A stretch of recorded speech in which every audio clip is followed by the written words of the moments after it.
My mom and sister called the cops on my 5-year-old daughter. Came back from a work trip a day early and found her sobbing in front of 2 officers.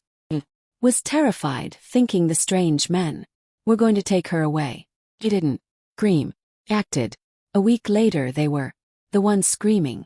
I came home a day early not because I missed my kid or had some motherly sixth sense. Just a cancelled client meeting in Austin and a sudden free evening. Figured why not? Take the night train, surprise Charlotte. In the morning maybe grab donuts on the way. And okay, maybe my stomach felt off, but that's basically my default setting when my mom's involved. He turned quieter than usual probably, 'cause I turned it slow like I was bracing myself for something. I just didn't expect that something. 2 cops were standing in the living room, one scribbling in a notepad. The other, young polite face, was crouched down, talking to my kid, my 5-year-old daughter Charlotte, curled up on the edge of the couch, arms pinned to her sides, staring at the floor like she was waiting for a sentence. My mother, Phyllis, was looming nearby with her arms crossed like a judge who already had the verdict. My sister Kendra was holding her daughter Nora, who was sniffly and fake sobbing into her mom's shoulder. For a second I thought maybe they were at the wrong house, like maybe they'd popped in to ask for directions. But then one officer looked up at me and said, "Good morning. You must be Mrs. Plus Mullery, Charlotte's mother." Nodded. "Yes, what's going on here?" He shifted slightly, positioning himself between me and Charlotte. Not aggressively, just protectively. His tone softened. "Everything's all right. We were just responding to a call. There was a report of a dispute between children. One pushed the other. Was crying. We were told you were out of town, so we've been speaking with your mother and sister." I looked straight at my mother. "You called the police on a 5-year-old. Kendra jumped in like I defended her. She hit Nora. She fell and was crying really hard. But Nora, who was currently working her way through a cracker and sneakily watching Charlotte like she'd won. Charlotte still hadn't looked up. Her little body was shaking. I walked over, sat beside her and pulled her into a hug. "She didn't hit," my mom corrected coldly. "She pushed me." Tried talking to her, but she got mouthy. We thought maybe a quick chat with the police would help her understand this behavior isn't okay. Other officer finally spoke, raised an brow. "For 5-year-old ma'am, we don't typically conduct behavioral chats with kids who aren't even in kindergarten yet. We came because we were required to respond. But honestly, this kind of call isn't what emergency services are for." That's when Charlotte finally looked at me and started crying. Quiet, broken crying. Not loud or dramatic, just like something inside her gave up. I hugged her tighter, wrapped her arms around my neck and held on like I was the only solid thing left. I rubbed her back and looked up at the officer. "So there's nothing here that warrants further action," he said gently. "We've documented statements from everyone. No signs of harm. Child shaken but calm now. We'd recommend handling situations like this privately in the future, especially," he turned to my mother, "without calling in law enforcement unnecessarily." Not opening a case, Kendra asked, already defensive. "No ma'am," he said firmly. "And let me be clear, if this kind of report happens again, it could be considered misuse of emergency services. We have real emergencies. Don't waste time." Then he looked at Charlotte and surprisingly smiled. "You're okay, Charlotte. No one's taking you anywhere. You can go back to playing now. But just remember, sometimes other kids want to play with the same toy, and that's okay. But pushing isn't how we solve it. Doesn't make you bad. Don't have to give up your toy if you don't want to. You just talk about it. Okay?" She nodded into my shoulder. He smiled at me, then walked out with his partner. The door clicked shut and silence settled in. Well, except for Nora whining that she wanted to go to park. Kendra was whispering something to her. Mom looked like she expected me to apologize. You've lost your damn minds, I said, calling the police on a 5-year-old. Over a toy. Not over a toy, Phyllis snapped. Over aggression. You spoil her. She thinks she can do anything she wants. Kids like that become problems in school. And grandmothers like you become stories. Therapists here for years, I shot back. What kind of adult terrifies a child?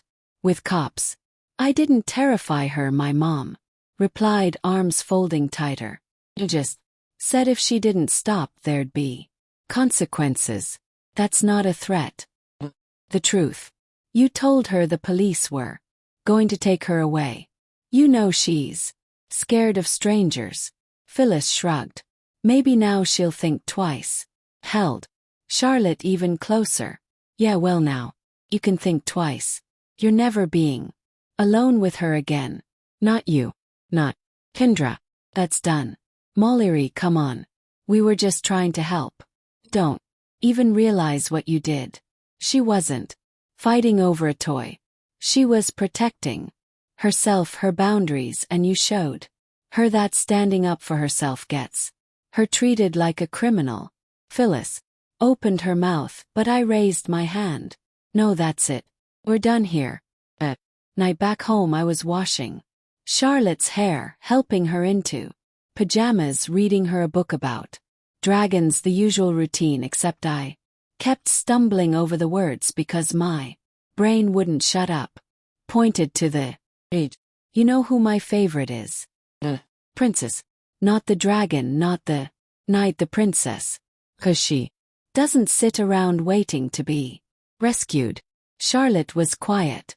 And she said softly, Mom, Grandma said that if I told you, you'd get upset because you'd be ashamed of me. I exhaled, closed the book. Okay, first of all, pushing someone isn't okay, even if they try to take your toy. Her eyes dropped. But that doesn't make you a bad kid. No, I'm not upset. And no, I'm definitely not ashamed of you. Looked at me. Really. Looked like she was trying to read my face for hidden disappointment. Really. Really. He said, I'm always on your side. Always. And if you mess up, we talk about it. Just you. Me. No strangers showing up. Well, lectures from Grandma. No guilt trips. No shame. Just us figuring it out. Deal. She nodded, nuzzled into my shoulder. And I just sat there in the dark, holding her, listening to her breathing, knowing that this time I got there in time, and knowing that from now on I'm not stepping away, not even for a minute. When a child falls asleep after a meltdown, there's this strange in-between moment. Quiet on the outside, chaos on the inside. Charlotte had her face buried in my shoulder, breathing softly, finally calm, and I just laid there staring at the ceiling like it might hand me the answer to the question that had been gnawing at me all evening. How the hell did I ever think these people were safe enough to leave my daughter with? I grew up in that family. Standard childhood in the most emotionally barren sense. My mom. Perfect makeup, frosty heart. She never yelled. Emotions were beneath her. Her catchphrase was, don't make a scene. Behave with dignity. If I was upset, she didn't ask, what happened? Asked, and what are you planning to do about it? I had an older sister, Kendra. Everything about her was polished. Straight A's, perfect ponytails, color-coded personality. One thing she lacked was a spine of her. She learned to mirror Mom before she could even spell her name. Always watching her like she was some instruction manual. How to act, think, breathe. I was the difficult one. Translation, I had opinions, spoke at the wrong times, thought too much, cried when things hurt, which in our house meant I was weak. My dad existed in the background, soft, warm, invisible. Think he loved us in his way, but he lived in the shadow of my mother. Sometimes he'd wink at me when she got especially unbearable. That was his version of solidarity, but he never stepped in. When I ran to my room, Crying he didn't ask why, just brought a cocoa. He was a life raft, not a shield. I left home at 19, took night classes, worked during the day, rented a shoebox apartment with a stunning view of a brick wall. I wanted to be a designer, so I became one. Now I'm 32, working as a UX designer for a small but steady company. Remote gig, occasional business trips. I'm not rolling in cash, but I make enough. Charlotte came along when I was 27. Her dad had great shoulders and the emotional range of a kitchen sponge. He seemed solid at first, then he started flinching when she cried at night. 6 months later he was always working late. A year in he was gone. The divorce was quiet. Now he mails child support and the occasional card with a wonky dinosaur sketch. Charlotte barely remembers him. So with this not perfect but steady life, I let my mom back in.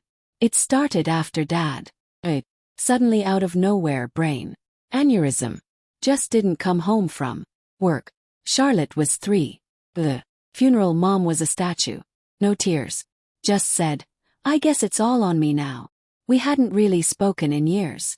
Few stiff holiday calls, the occasional birthday text, but after the funeral, she started reaching out, checking in. One day she even showed up with a supermarket rotisserie chicken. Not homemade but still a peace offering. Thought maybe she's changed. Maybe now, with Dad gone, she's trying to build something real. And I let myself believe. Because grief changes people, because she's still my mother. I started dropping by with Charlotte, then started leaving her there for an hour or two. When I had errands, it was quiet. Kendra lived nearby with her daughter Nora, age 4. They were often at Mom's. Girls played together, seemed fine. Kendra worked part-time as a teacher's aide at a private preschool. Barely minimum wage plus whatever side gigs she could scrape up after hours when she could find someone to watch Nora. She'd bought her car the last year she was still with Nora's dad. He split, moved out of state, hasn't paid a cent in child support since. The case is frozen. No way to collect if there's no trace of his income. So Kendra leaned on Mom and Mom leaned on me. First it was small, of insurance bills, fixing the water heater. Then it turned into a monthly ritual. "Can you help with this? Kendra's struggling. He's got a child." Understand. Me too. Still paid. Even started covering part of Kendra's car loan every month. Otherwise it would have been repossessed by now. Unspoken deal. I'm the one with a steady income, so it's on me because we're family. And for a while I told myself, maybe Charlotte would have it better. Maybe she'd grow up with what I never. A warm family, silly Christmas cards, hugs that meant something. Cousin her age, a grandma who bakes cookies. I wanted that for her. I wanted her to feel like she belonged. But now, I'm watching her sleep. And I get it. None of it was real. They never changed. They just played nice for a bit. My mom doesn't love Charlotte. Not really. Won't say it out loud, but you can see it in her eyes. That constant low-grade disapproval. Charlotte isn't a quiet little accessory. He's loud, bright, messy, fully alive. And my mother can't stand real. She wants polite, quiet, controllable. Like Kendra, like Nora, who sits pretty on grandma's lap with a bow in her hair, looking like she was manufactured in a box labeled ideal grandchild. Kendra knows the game. Plays it well. She knows who Mom loves more and she leans into it. Nora's the new favorite. My daughter's the cider. So when Nora shoves someone, it's a misunderstanding. But if Charlotte doesn't want to share her toy, red flag, because children must learn to share by age 3 per grandma's handbook. I'm done pretending this is normal. I won't hand Charlotte over to their cold, judgmental little world. Again, they got used to me being the fixer, the one who helps, who pays, who smooths things over. And if something went wrong, I was the one to blame. Not anymore. I've picked a side and I picked my daughter. The first 5 days were quiet. Like eerily quiet. No texts, no calls, no passive-aggressive photos of Nora with captions like, "Just imagine how sweet it would be if the girls grew up together." Charlotte started sleeping. Through the night, I started breathing again for a hot minute. I even believed I could live without that constant, low-grade guilt lodged somewhere under my ribs. And then day 5 hit. Got the email in the morning. "You have successfully cancelled your recurring payment of $278 to Kendra Wallace's loan account." Closed my laptop inside. Here we go. Kendra was first. "Hey Mel, did you forget the payment didn't go through today? Probably a glitch." "No Kendra, not glitch. Just the end of your free trial of my generosity." I didn't reply. Silence is a valid response. 3 hours later, Mom chimed in. "Mullery, I'm concerned. Are you okay? The utility transfer didn't come through. We're having another issue. The water heater is leaking again. Already called someone, but he sent a bill and I don't have the funds yet. Maybe it's a card issue. Utilities. I never paid the bills directly. Just sent her a set amount each month per her request for the utilities, but every time it came with some story. Broken meter, gas got shut off, this plumber is more expensive than the last one." It was obvious the stories were just decoys. The money was point. I stopped asking questions. It was easier to throw $180 at it than play financial detective and end up feeling like a heartless monster. Didn't reply to her either. Cancelled the autopay on her health insurance to let her call Medicare or L. The next day they decided it was time to bring out the heavy artillery. Kendra showed up in person with Nora in. I was feeding Charlotte star-shaped mac and cheese. Nora stared at her plate like she hadn't seen food in days.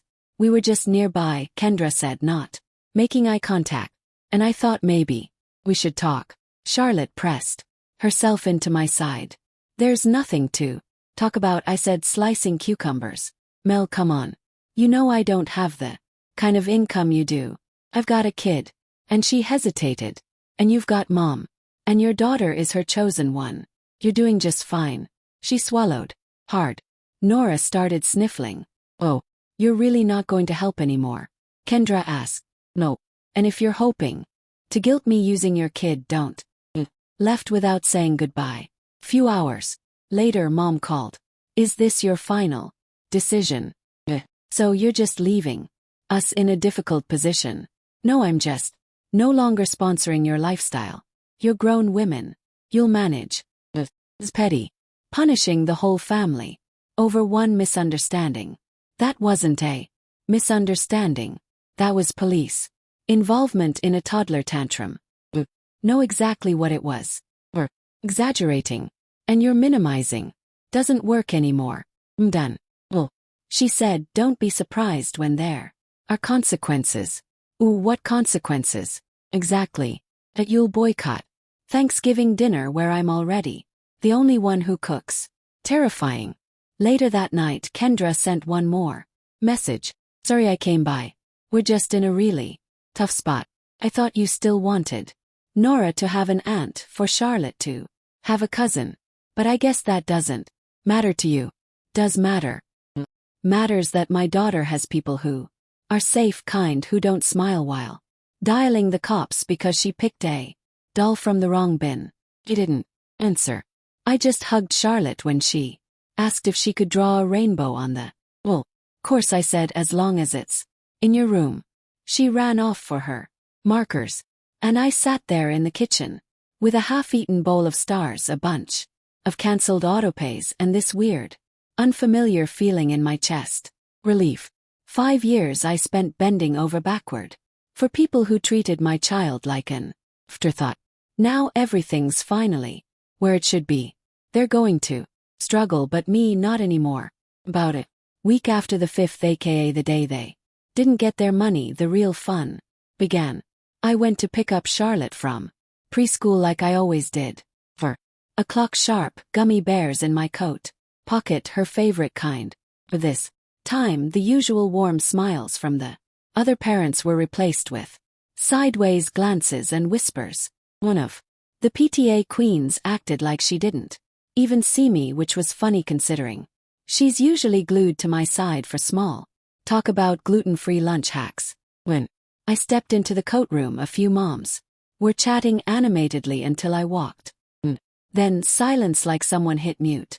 A couple of them, Kim with her ever-present Stanley tumbler and Leslie, the Pinterest braid queen, looked at me like I'd shown up to snatch their kids, not my own. "Hey, Mollery," one of them said eventually, giving me a tight, awkward smile. Everything okay with you guys?" Translation: we were just talking about you and now we don't know where to look. "Great, thanks," I said, helping Charlotte zip up her coat. Pressed against me, quiet as a mouse. "It's just," she glanced at the others. "I got this message, anonymous, about some incident with the police. Something about Charlotte having, how did it put, anger issues." I took a deep breath.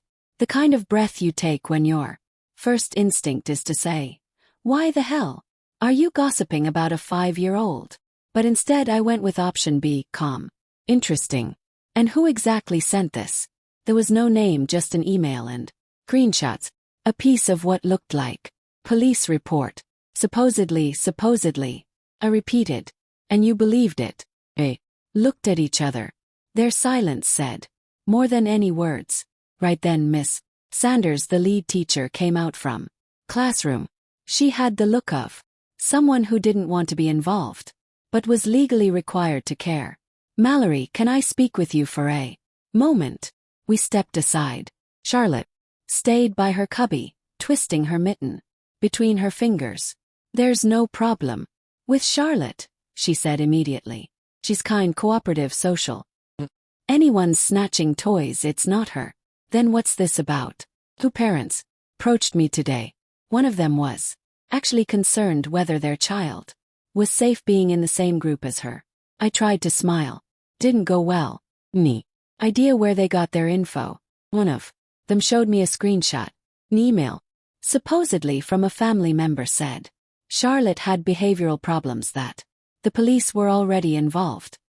Closed my eyes. "Want to know where it really came from?"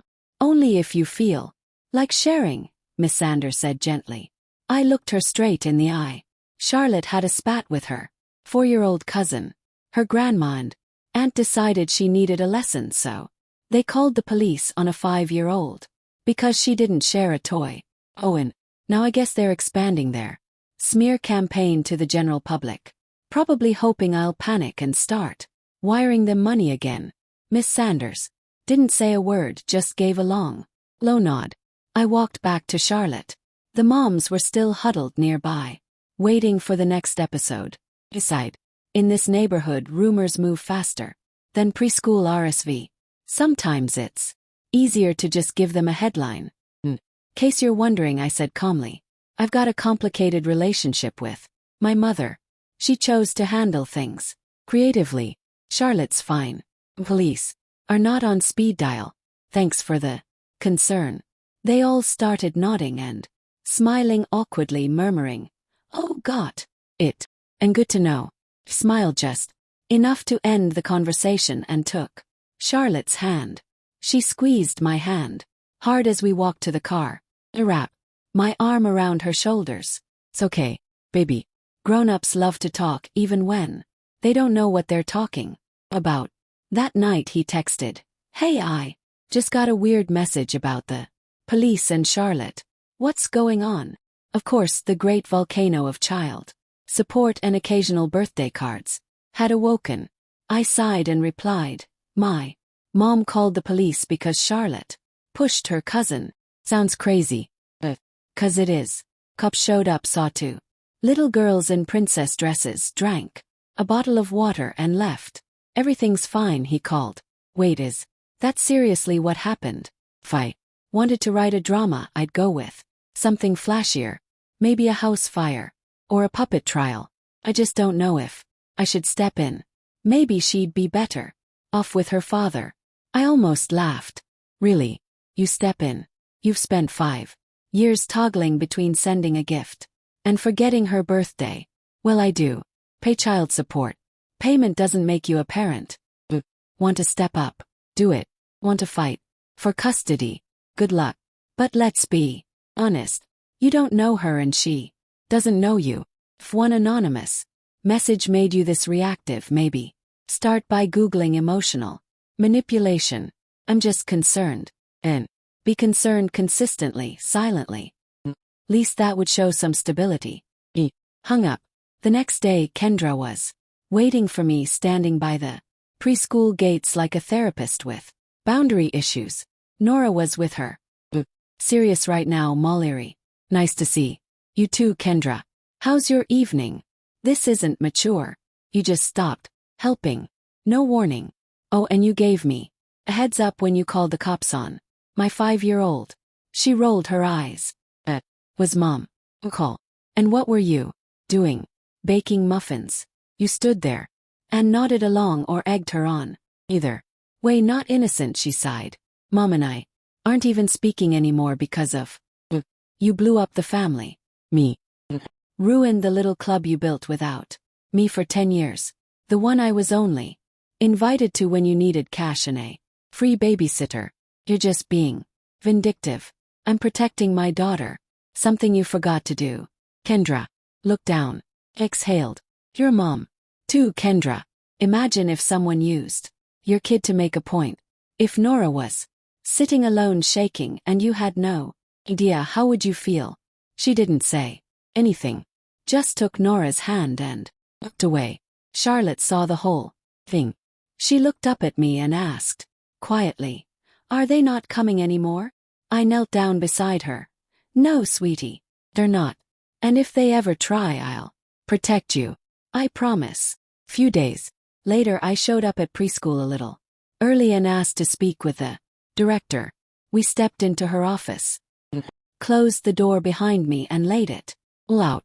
No sugar-coating. Police. The grandmother who thinks parenting is a medieval inquisition. Smear campaign in the parent chat. My 5-year-old had to cling to me like I was her life raft. "I'm really sorry. You've been through all that," she said. When I finished, "Hear you. No one, except pre-approved contacts, will be allowed near your daughter. Would you like that in writing?" "Yes, please. No baby talk, no fake sweet voices, no give auntie a kiss, nothing. Zero. Sis." She nodded. "We'll follow protocol. I'll also brief the teachers in case either of them shows up at the thank you. And if any of the other parents ask, feel free to say it's a safety issue. No details." I walked out of there feeling like I just cleaned the kitchen after a pot of milk exploded on the stove. Not perfect but not sticky anymore. The next day I filed for a temporary restraining order straight through the court website, just like online shopping. Pick your quantity. 2. List the reason. Screenshots. Estimated delivery 5 business days. They got the papers on Thursday. I know because that day, for the first time in forever, no texts, no calls, no doorstep performances with wide-eyed children, just peace. Real, true peace. That evening, Charlotte and I had ice cream. He chose vanilla. I picked salted caramel because after filing court paperwork, your caramel has to be salted. She was drawing a rainbow on her wall. Yes, I let her in her room. Only pencils, only, no ceiling murals. "Mama, can I draw a dragon too?" "Of course, but he has to be nice." "Was going to protect the rainbow," she said, and ran off to grab her green marker. Watched her go, curled up in my chair with a throw blanket and tea. And for the first time in a long time, I wasn't scared. No calls, no surprises, no guilt bombs, no one knocking, demanding, guilting or gaslighting. They can be met. They can write long, passive, aggressive monologues. They can tell extended family what an ungrateful daughter I am. I don't have to be the good one anymore. I just have to be her mother, and I'm on her side always. Month later, Kendra missed another car payment and texted Mom. If they repossess it, I literally can't work. Mom forwarded it to me. He didn't respond. Months passed. The bank took car. Kendra now walks to her evening gigs and begs the neighbor to babysit Nora as a favor. Mom sends me text about her routine checkups, her sky-high utility bills and how the system is unfair and won't cover her insurance. Don't answer. I'm no longer the family emergency fund, no longer the one who understands. Let them figure it out, or either way, it's no longer my job. Meanwhile, Charlotte learned the alphabet, mastered French braids, and started believing again that home is a safe place. We put glow-in-the-dark stars on her ceiling, made pancakes for dinner, and cracked up over cartoons. Finally got it. Family isn't who you it's who holds your hand, not your throat. Thanks for sticking around and listening to my story. I'm genuinely curious. What do you think? Did I do the right thing? Or maybe I waited too long to act? Drop your thoughts in the comments. And if this story hit home, go ahead and subscribe. There's more where